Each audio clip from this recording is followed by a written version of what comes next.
जीव हमारी जाति है, मानव धर्म हमारा, हिंदू मुस्लिम सिख ईसाई को धर्म नहीं है जा रहा।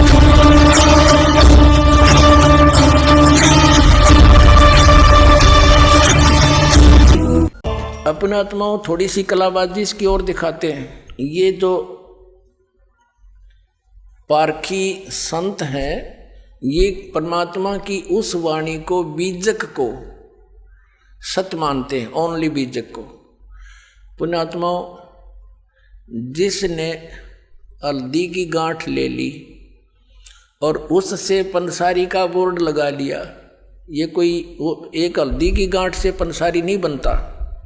कबीर परमेश्वर की सर्ववाणी ही मान्य है।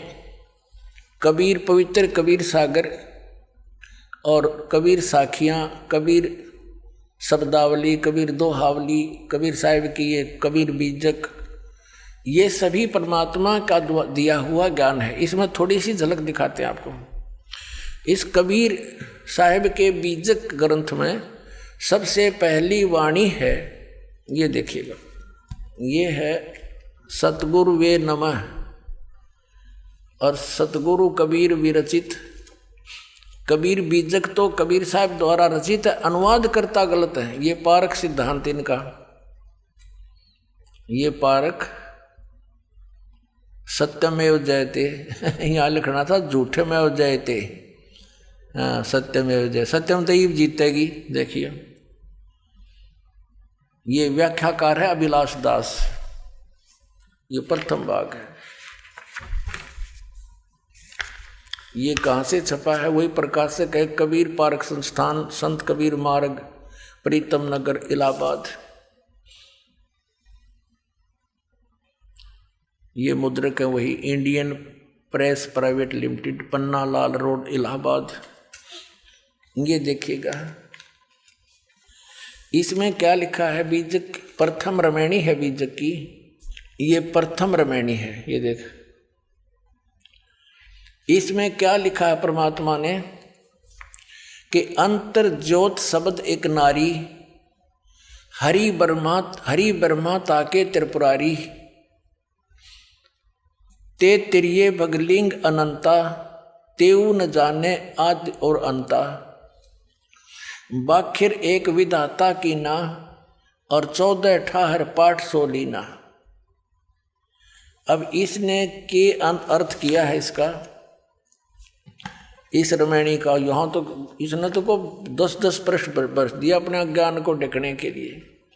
ये क्या कहता है? सभी देवधारियों के भीतर एक ज्ञान ज्योति है जिसे जीव चेतन या आत्मा कहते हैं। इसने तो जीव को परमात्मा सिद्ध करने की कुचेष्टा की है। मानव की कल्पना और शब्द योजना रूपी नारी या माया से ब्रह्मा विष्णु तथा महादेव की उत्पत्ति स्थापना हुई। सृष्टि को समझने के लिए ब्रह्मा विष्णु तथा महादेव की कल्पना की गई। इन तीनों के बहुत से पुत्री और पुत्र किए। बता, यो ड्यों है कि सृष्टि को समझने के लिए ब्रह्मा विष्णु महेश ये काल्पनिक नाम है। अपने आत्माओं, इसमें क्या बता है? इसके साथ साथ आपको दिखाते हैं दूसरे कबीरपंथी। यो भी कबीरपंथी को आता है, एक और कबीरपंथी एक बहन ने अनुवाद किया है, उसमें कितना अंतर है। ये है विवेक प्रकाशिनी सतगुरु कबीर साहिब कृत बीजक। बीजक इसका टीका किया है टीकाकार साध्वी ज्ञानानंद जी। ये कोई ज्ञान कौर होगी, ज्ञानानंद जी नाम है इसका। और ये कहाँ से छपा है ये देखिएगा, सतगुरु कबीर साहिब कृत बीजक, बीजक टीकाकार ये वही। प्रकाशक हैं श्री कबीर ज्ञान प्रकाशन केंद्र, संत कबीर ज्ञान मार्ग, सिहोडी है सिरसिया, गिरिडीह है झारखंड से, तृतीय संस्करण। और ये यहाँ से छपी है। अब इसमें क्या किया है इसने, इस बहन ने इस टीका को बहुत अच्छी तरह किया है। देखिए, ये बीजक टीका, ये प्रथम रमेणी। इसमें क्या है? अंतर्ज्योत शब्द एक नारी, हरि ब्रह्मा ताके त्रिपुरारी, ते तिरिये बगलिंग अनंता, तेऊ न जाने आदोरंता। अंतर ज्योति सबके भीतर बसने वाली आत्म ज्योति निअक्षर ब्रह्म पर, यदि यहाँ इन्होंने अनुवाद करे हैं शब्द अर्थ, सबके भीतर आत्म ज्योति के रूप में बसने वाले पार ब्रह्म परमेश्वर से आदि नाद और एक प्रकृति प्रकट हुई। अनादि और प्रकृति के संयोग से सृष्टि के आधारभूत ब्रह्मा, विष्णु ब्रह्मा और शंकर सतगुण रजगुण तमगुण उत्पन्न हुए। तत्पश्चात प्रकृति आदि सहित इन त्रिदेवों तीनों गुणों से अनंत श्री क्षत्रिय पुरुष हुए, परंतु वे लोग भी अंतर ज्योति परमात्मा को आदि के आदि अंत को नहीं जान सके। अब वाखरी वाणी, ये इस वाखरी एक विधाता की ना 14 ठाहर पाठ सोलीना, हरिहर वर्मा महंतो नाऊ, तीन पुन तीन बसावल गाऊं। अब ये अपनात्माओं इस अभिलाष दास ने तो मिथ्या कर दिया कि ब्रह्मा विष्णु महेश ये काल्पनिक हैं। कबीर साहब की वाणी स्पष्ट करती है कि परमात्मा ने अंतर ज्योति यानी ये प्रकृति जो है नारी, परमात्मा इस ज्योत स्वरूपी काल के शरीर में प्रवेश कर गई थी। वो परमात्मा ने इसको बाहर निकाला। उसके बाद फिर इन दोनों के संयोग से ज्योत स्वरूपी काल के और प्रकृति के संयोग से ये तीनों ब्रह्मा विष्णु महेश की उत्पत्ति हुई। तो पुण्यात्माओं ये और देखिएगा, आगे दिखाते हैं आपको इसने कैसी अटकलबाजी की है। देखना, ये तो अभिलाष दास की है टीका जो आपको दिखाने जा रहा हूं। ये 53 पृष्ठ पर ये प्रथम प्रकरण है। यहाँ देखना, इसमें एक शब्द है नीचे, यरमैणी प्रथम है। प्रथम आरंभ कौन को भऊ, दूसर प्रगट किन सोठऊ।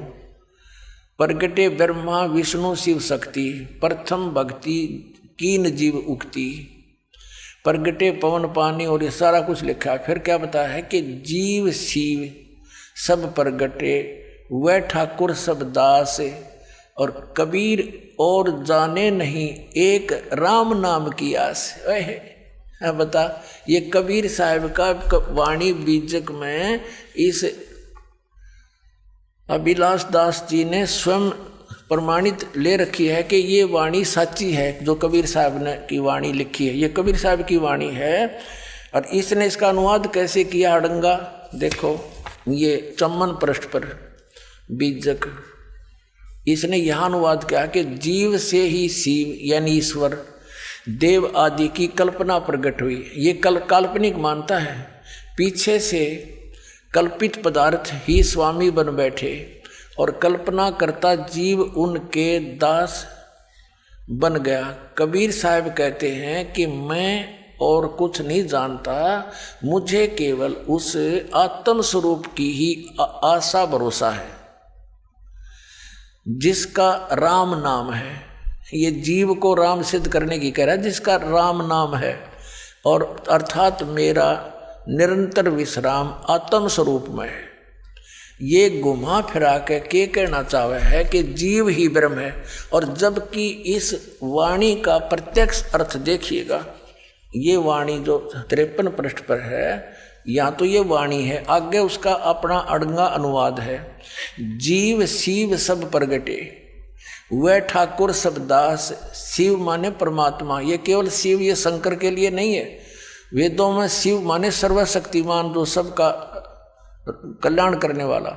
जीव और शिव सब प्रगटे, वह ठाकुर सब दास, यानी जीव तो उसके दास हैं, परमात्मा उनका मालिक है। कबीर और जाने नहीं, कबीर साहब कहते मैं और यानी तुम और मत जानो एक राम नाम की आस। कितना स्पष्ट है। अरे इस नडंगा के करा देख, इस दुनिया के नाश करने वाले ने अज्ञान का भक्ति का नाश करने वाले ने। जीव से शिव यो ईश्वर देव आदि की कल्पना प्रकट हुई, कल्पना, और पीछे से कल्पित पदार्थ भी स्वामी बन बैठे और कल्पना करता जीव उनके दास बन गए। कबीर साहब कहते हैं कि मैं कुछ नहीं और कुछ नहीं जानता, केवल मुझे केवल उस आत्म स्वरूप की ही आस भरोसा है। बता, आत्म स्वरूप की खाक भरोसा है, गधे का गधे ने के भरोसा बता है तेरा गधे भैया। अब देखो इसका दूसरी, इस बहन जी ने कैसे टीका किया है, ये भी कबीर पंथी है, देखना। ये आपको दिखा दिया था, भी बार बार इनके प्रकाशक दिखा नहीं पाऊंगा ये बाकी। अब इसकी तीसरी रामायणी में ये है, ये इस लड़की, इस बहन के द्वारा अनुवाद है। ये तीसरी, ये चौथी रामायणी नीचे है, ऊपर तीसरी का लास्ट में है। जीव शिव सब प्रगटे वह ठाकुर सब दास, और कबीर और जाने नहीं एक राम नाम की आस। अब इस बहन ने कितना अच्छा अनुवाद किया है। इस तरह जीव और ईश्वर प्रकट हुए, ईश्वर स्वामी हुए और सभी जीव दास हुए। सतगुरु कबीर साहब कहते हैं कि मैं अन्य किसी को आराध्य नहीं मानता, प्रत्युत सर्वाधार सर्वाधिष्ठान सबको प्रकट करने वाले राम के भजन की ही आशा करता हूँ। ये बिल्कुल सही अनुवाद है। और इस नास्तिक ने, इस भक्ति नाशक ने, इसने इसका के अनुवाद कर रखा है कि भाई फिर पढ़ो, या अंग्रेजी जल्दी सी समझ में ना आओ आपका। अब ये फिर अभिलाष दास वाली पढ़ो आप। ये इसका प्रकाशक है ये, और इसके देखना, या तीसरी रामायणी, या पृष्ठ नंबर 53 पर हमने पहले भी पढ़ी थी, एक बार फिर देख लो। या तीसरी रामायणी के लास्ट में है, जीव शिव सब प्रगटे वह ठाकुर सब दास। इसमें बिल्कुल साफ है, बिल्कुल स्पष्ट है कि जीव यानी परमात्मा ना, जीव तो जीव और शिव परमात्मा, जीव शिव सब प्रगटे वह ठाकुर सब दास। वो एक सबका मालिक है, बाकी जीव उसके अधीन है, उसके दास है। फिर देखो, और कबीर साहब कहते हैं कबीर और जाने नहीं एक राम नाम की आस। और इसने के डंगा कराया से इस नास्तिक ने, ये देखो यहाँ लिखा है चम्मन पे, जीव से शिव ईश्वर, जीव से ईश्वर देवादि की कल्पना प्रकट हुई। ये उल्टा ठोक रहा है खुट्टे, क्योंकि जीव तो भगवान प्रकट होया। देख इसका अनुवाद, जीव से शिव देव आदि की कल्पना प्रकट हुई, यानी जीव तो ईश्वर होया उत्पन्न, और पीछे से कल्पना काल्पनिक पदार्थ स्वामी बन बैठे, काल्पनिक कर्ता जीव उनके दास बन बैठे, काल्पनिक कर्ता के जीव दास बन बैठे। कबीर साहब कहते हैं कि मैं और कुछ नहीं जानता, मुझे केवल उस आत्म स्वरूप का ही आशा भरोसा है, और जिसका नाम राम है, और मेरा निरंतर विश्राम स्वरूप राम में है, यानी अपने जीव राम में है, जीव राम की भक्ति करता हूँ मैं। ये कहना चाहे। बता, इस खूटा ठोक का कितना है ठिकाना।